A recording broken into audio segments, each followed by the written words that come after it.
Sem razočaran, letošnjo sezono sem vložil veliko, tudi fizično sem bil zelo dobro pripravljen.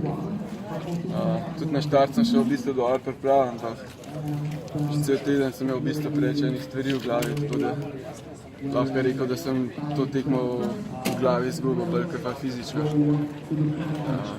Na treningu na vse zadnje sem dosegel odlične čase.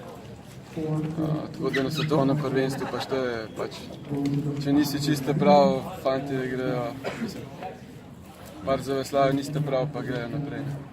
Se je to zgodilo tukaj, po štartu? Cela tekma, spravim, da niti v glavi to gre toliko ene energije, da se niti pol počutiš nedober. V tekmo razmišljaš, kaj je to, kaj je Čaka vas še ena preizkušnja, kako bo zdaj glavo pripraviti?